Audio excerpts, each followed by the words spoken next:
Hello, everybody, and welcome to 38 Weeks to Go, your weekly podcast about fantasy football. How was international break for you? For me, it felt like the most pointless one yet. It was just a bunch of friendlies. Why? Why? It gave me too much time to think about the nothing I did over Gameweek 29. Gave me too many thoughts about my team. I'm even now over here flirting with the wild card. Guys, 30 weeks. We're at Gameweek 30. There are 8 game weeks left to go. This is a preview pod, as we had already done the review pod last week. So, let's get into it. First things first, I want to let you know that since we had this void, this creates the opportunity for a double game week. At the very least, it'll be 2. The first one should be in game week 34, and it should see Arsenal, Bournemouth, Liverpool, Wolves, Sheffield, Crystal Palace and Everton involved. Spurs will be blank in game week 34. So if you're that kind of person who plans for 5 game weeks ahead, take that to note. Now, there's a possibility of a double game week in game week 35 or 36, and that would see Chelsea and Spurs play twice. And then double game week in game week 37. And that would see Spurs, Chelsea, Brighton, Man United, Newcastle, and Man City playing twice. So plan accordingly. If you still have your free hit and a wild card, these are 2 great game weeks for you. Kicking us off this game week will be Newcastle versus West Ham. Because of the international break, I'm going to read out the injuries affecting every fixture. For Newcastle, Wilson, Barnes, Joelinton, Trippier, Miley, Pope, Botman are out. For West Ham, Kone, Kudus are out, and Alvarez is suspended in the midfield. In recent history, Newcastle versus West Ham has been a draw 3 times. West Ham have won 1 fixture, 4-2, and Newcastle won the other fixture, 5-1. So it seems like when one team wins, it's a whitewash. And then if it's not that, it's a draw. Newcastle have not been great of late. They've lost 3 of their most recent 5 matches, while West Ham are better, but mainly because they've won 2 out of their 5 matches. They've lost 1 and drawn 2. Newcastle have drawn 1 and won 1. As you've heard from the injuries, Newcastle will be missing a couple of players. Without Trippier there now, it becomes hard to recommend a defender. Although having said that, Shar has been returning for most of you guys. So if you still have him, I wouldn't discourage you from keeping him. Dubravka makes a lot of saves. He has kept the most saves since he came, since Pope's injury. But I wouldn't be encouraging you to get into Newcastle's defense if you don't already have them. If you believe in Newcastle, I would encourage you to get Gordon if you don't have him, and maybe Isak. That's about it. On the West Ham end, without Alvarez, they may not be as strong as they have been in the midfield. And without Kudus, they may lose some dynamism. If for some reason you really want to get into this fixture, your best bets would be Jared Bowen and James Ward-Prowse. After West Ham, Newcastle have Everton, Fulham, Spurs, Crystal Palace, and Sheffield. So that will be a good run of fixtures for them if you believe in them. They are definitely kinder than the last fixtures that they had. A run which saw them play Aston Villa, Man City, and Arsenal, and Chelsea. So this is definitely a good patch for them. West Ham, on the other hand, have Spurs, Wolves, Leverkusen, Fulham, Leverkusen, Crystal Palace, and then Liverpool.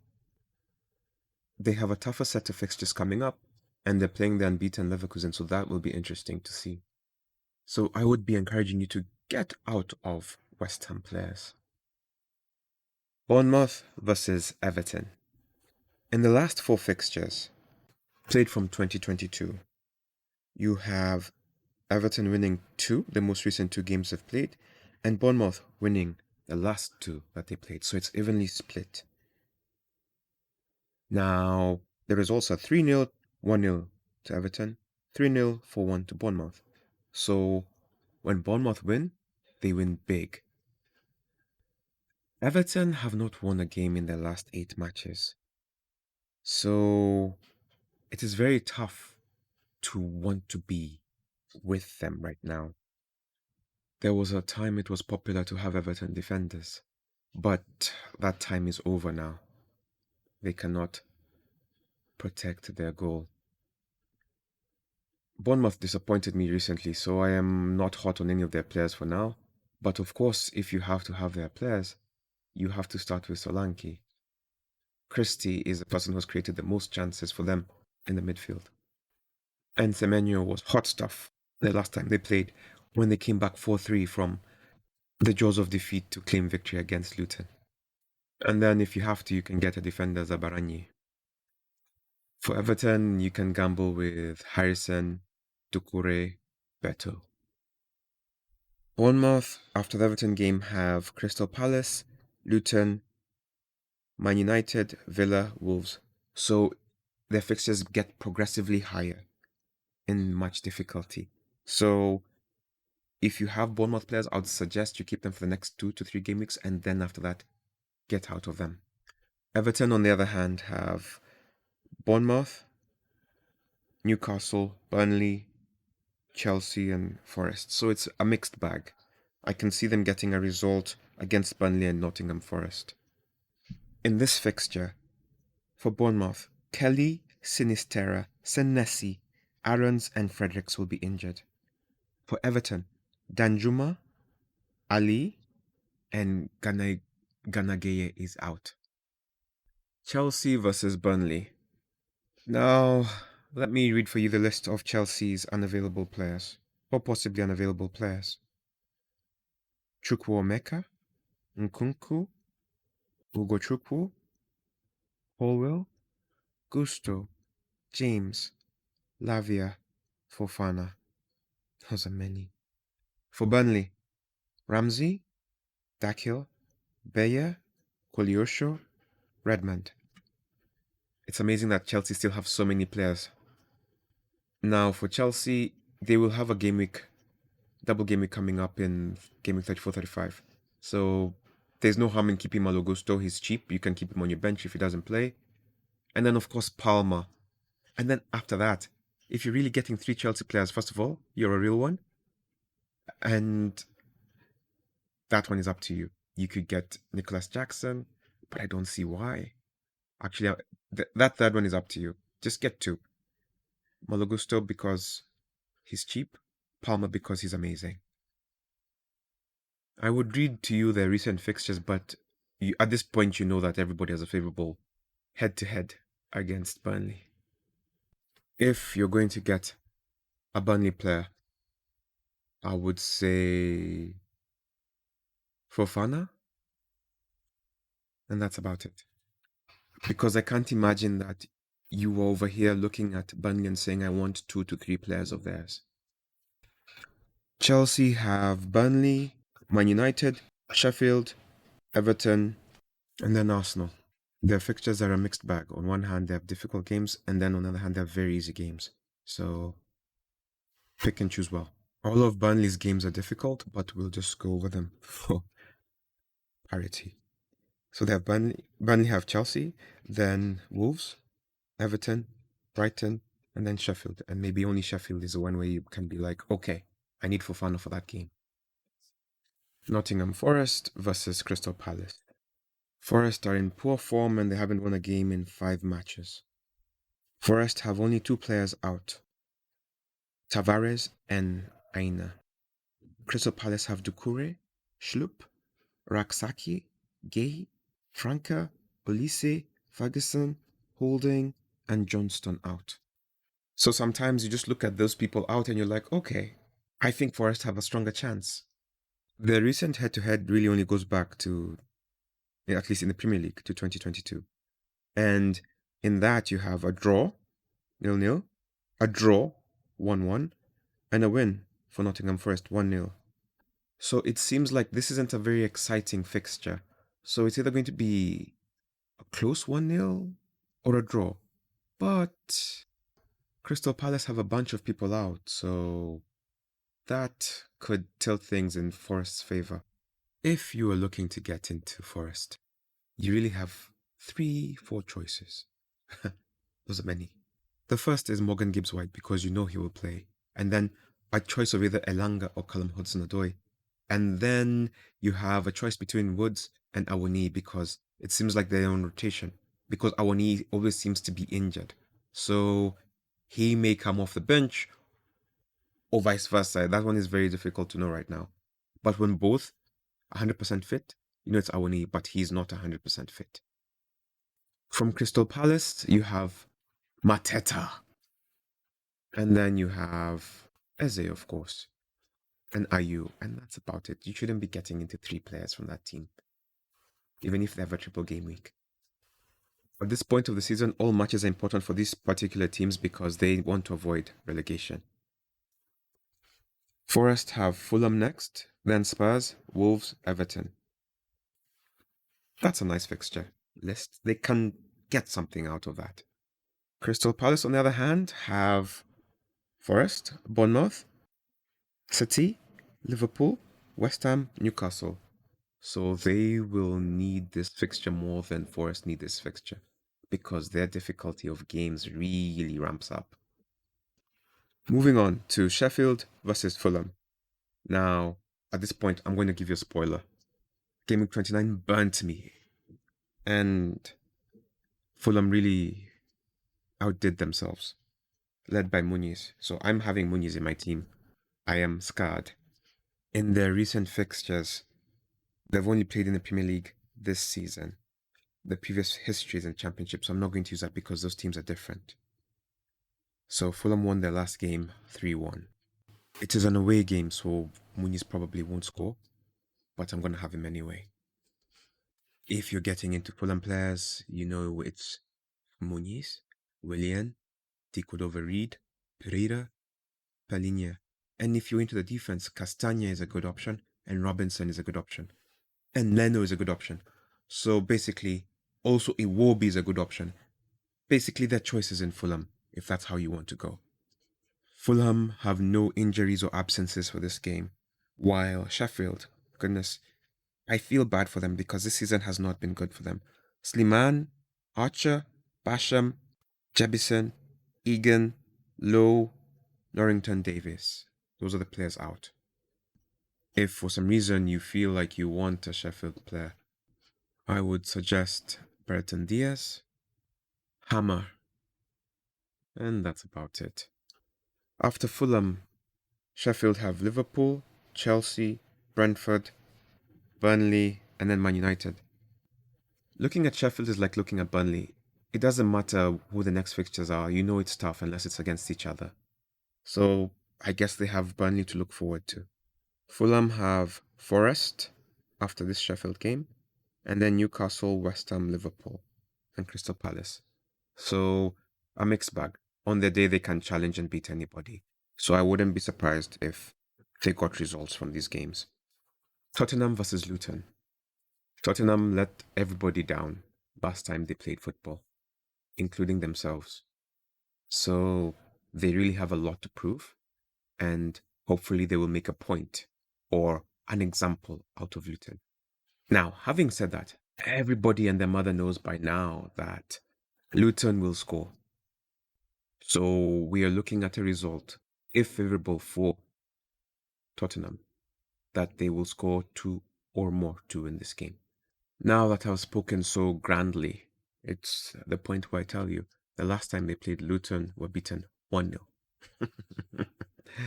So I guess Luton don't have to score. If you're getting a Spurs player right now, it's tough because If you're like me, your confidence is shaken in their players. But it is still Son, Richarlison, Kulevsky, Madison.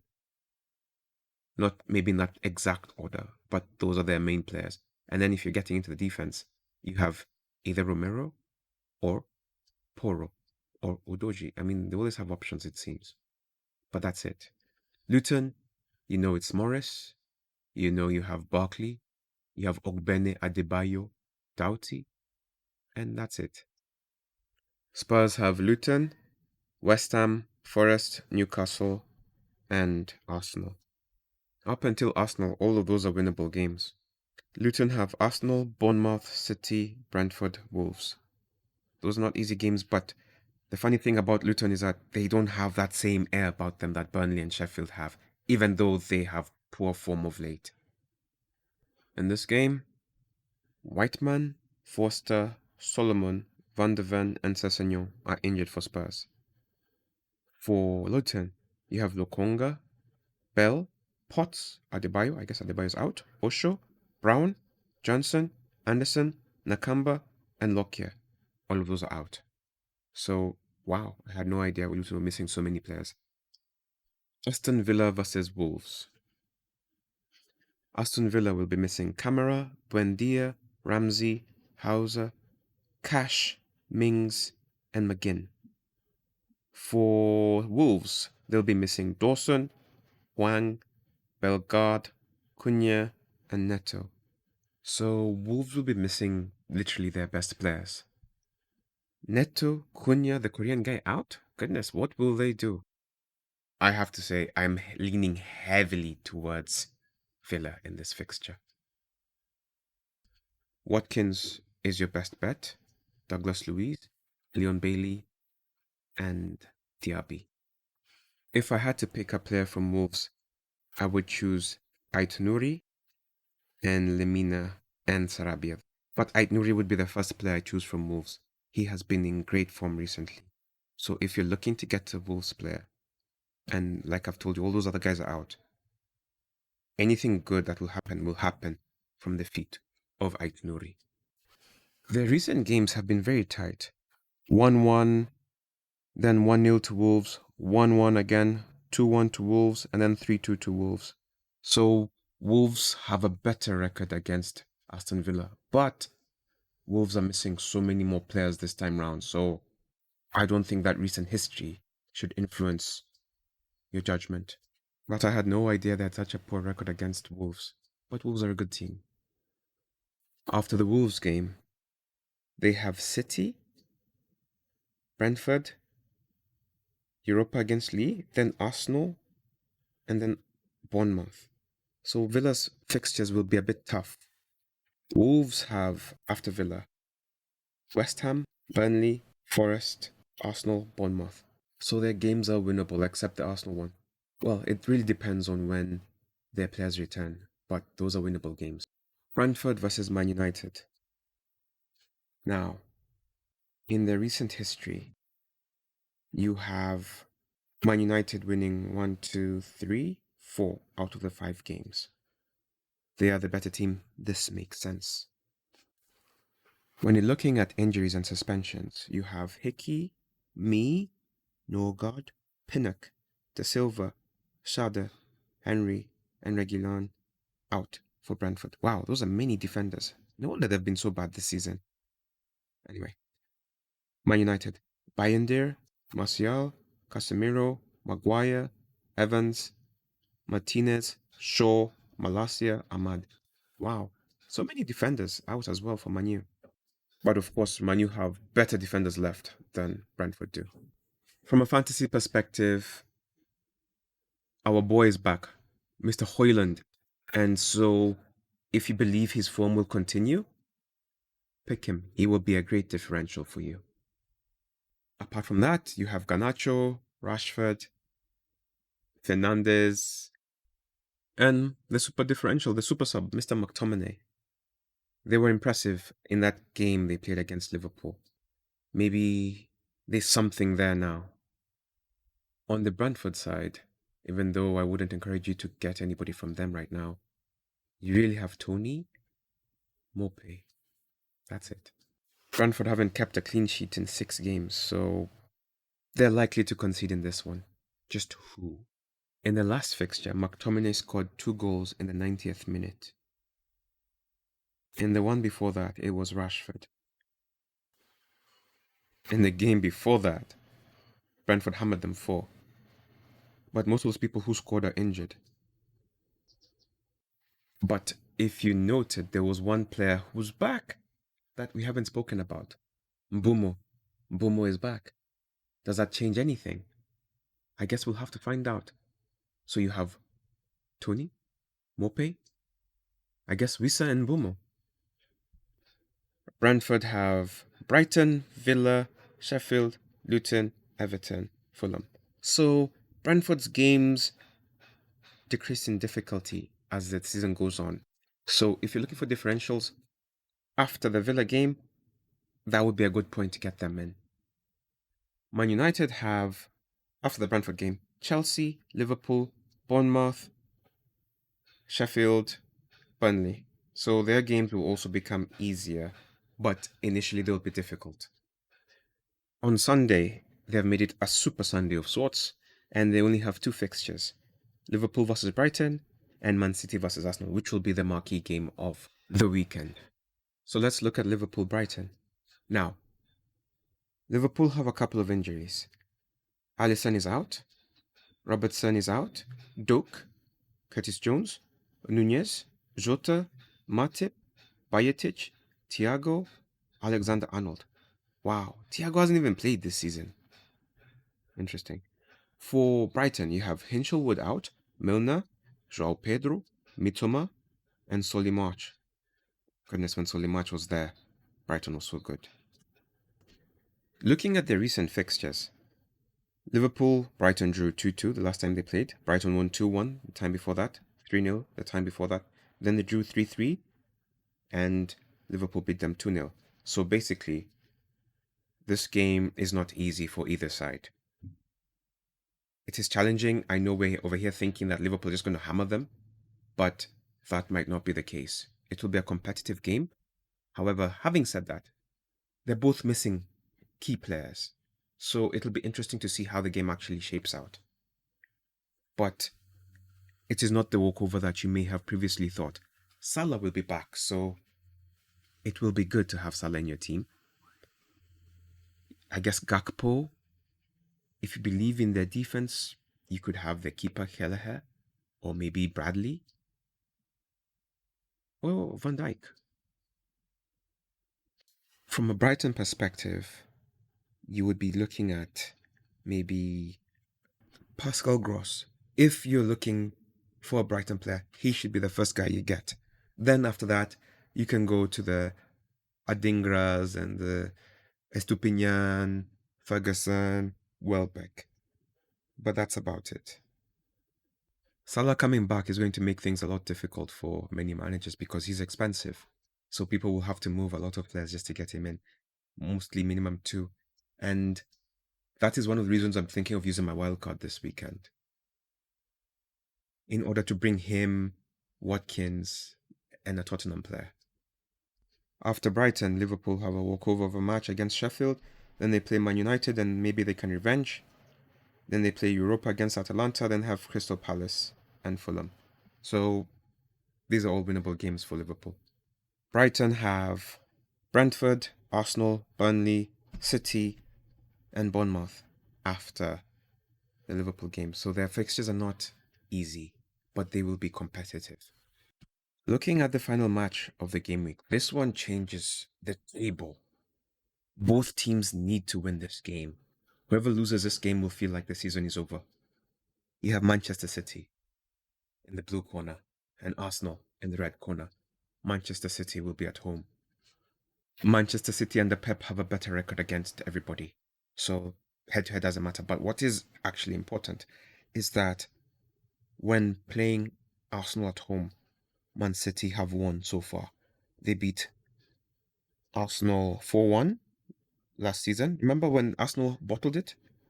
Then 1-0 the time before that, 5-0 the time before that, 1-0 the time before that, 3-0, 3-1, 3-1, 2-1, 2-2. The last time they lost to Man City, the last time Man City lost to Arsenal at home was 2015. I have shared that information with you. Now you know. Arsenal won their last two games against Man City. If that confuses you more, you're welcome. 1-0 at Emirates, and then the Community Shield, so I don't know if that counts. But those are the last two times they played, and those are the last two results. When we're looking at the injuries and suspensions, now, for the Arsenal side, you have Saka, who is doubtful, Martinelli, who is doubtful, and Timber, who's just out. On Man City, you have Edison out, Stones out, De Bruyne doubtful, Walker doubtful, Akanji doubtful, Nunez doubtful. So depending on who's actually available on the day, it could be a totally different Man City side. And in theory, that could be making them weaker. Of course, if you're going to get a Man City player, Haaland, Foden, De Bruyne, Silva, those should be the people you look at the most. I'm sure Grealish will play now that he's available, which means that Haaland may have a good chance of scoring. For Arsenal, they really need Saka and Martinelli to be back, otherwise it'll be very tough for them to go forward. Without them, I don't see them having even a chance in this fixture. Because you'd have to really rely on Havertz, who has been great, Odegaard, and Jesus. That would be it. But if Martinelli and Saka come back, those are the other options you'd take. This is the business end of the season for the top clubs, and so now Champions League will start becoming a fixture factor. So after Arsenal game, they have Villa, then Crystal Palace, then Real Madrid, then Luton, then Real Madrid. So then Chelsea, and then Brighton. So for Man City, all games are winnable. I could see them winning all of those games I've just listed. It's wild. They're that strong. Arsenal have Luton, Brighton, then Bayern. Oh, wow. They don't have a great record against them. And then Villa, and then Bayern, and then Wolves. So they could make adjustments based on Europe. So let's just see. But those are their fixtures. The real big question now is, who will your captain be? Do you really want an Arsenal player or a Manchester City player while they're playing against each other? Or do you want Salah versus Brighton? Do you want a Man United player versus Brentford, or a Villa player versus Wolves? Or maybe you're here thinking Son versus Luton. But I'm telling you for sure, for me, that's not an option, especially given what they did last week. Nah, I'm scarred. It could be Muniz versus Sheffield. Maybe you have Chelsea boy, Cole Palmer versus Burnley. Maybe you have Solanke versus Everton. This will be a very interesting game week because captain choices are not clear. I know it seems like Salah is the obvious choice, but the recent record against Brighton isn't impressive. But then again, we just need one player to perform. And in the last game, Brighton played Liverpool. 2-2. Salah's had the 2 goals. And so maybe that's it. Maybe that's how you go. You think maybe they'll repeat. I don't know. I'm going to leave my captain choice up until the last minute while I think and rethink. Anyway, it's good to have the Premier League back. It's good to have fantasy back. Let's get rid of those Game Week 29 nightmares and hope for good returns this week. All right, managers. You've had your break. It's time to get back to work. See you on the pitch. Bye.